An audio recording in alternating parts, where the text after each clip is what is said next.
کیا آپ جانتے ہیں وہ کون صحابی ہیں جنہیں تاریخ صبر، حکمت اور سیاست کا امام کہتی ہے؟ وہ کون خوش نصیب ہیں جنہیں کاتب وحی ہونے کا شرف ملا؟ آئیے آج ہم ذکر کرتے ہیں حضرت معاویہ بن ابی سفیان رضی اللہ تعالیٰ عنہ کے عظیم کردار کا۔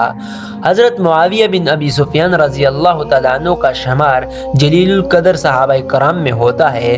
آپ نہایت زیرک، بردبار اور اعلیٰ کردار کے مالک تھے۔ آپ کو خاص طور پر کاتب وحی ہونے کا شرف حاصل ہوا، یعنی آپ محمد صلی اللہ علیہ وسلم کی خدمت میں قرآن مجید کی وحی لکھا کرتے تھے۔ یہ اعزاز خود آپ کے بلند مقام اور امانت داری کی واضح دلیل ہے۔ آپ رضی اللہ تعالیٰ عنہ کا کردار صبر، علم اور حکمت سے بھرپور تھا۔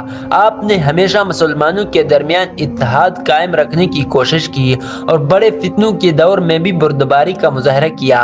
آپ کی سیاست اور قیادت میں دانائی نمایاں تھی، جس کی وجہ سے آپ نے ایک مضبوط اسلامی حکومت قائم کی اور اسے استحکام بخشا۔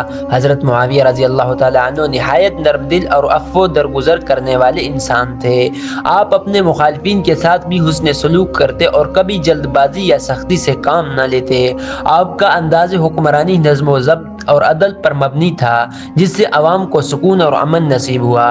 آپ کی زندگی ہمیں یہ سبق دیتی ہے کہ ایک کامیاب لیڈر وہی ہوتا ہے جو صبر، حکمت اور اخلاق کو اپنا شعار بنائے۔ حضرت معاویہ رضی اللہ عنہ کا کردار آج بھی ہمارے لیے مشعل راہ ہے، اور ہمیں چاہیے کہ ہم بھی ان کی سیرت سے سبق حاصل کریں اور اپنی زندگیوں میں اپنائیں۔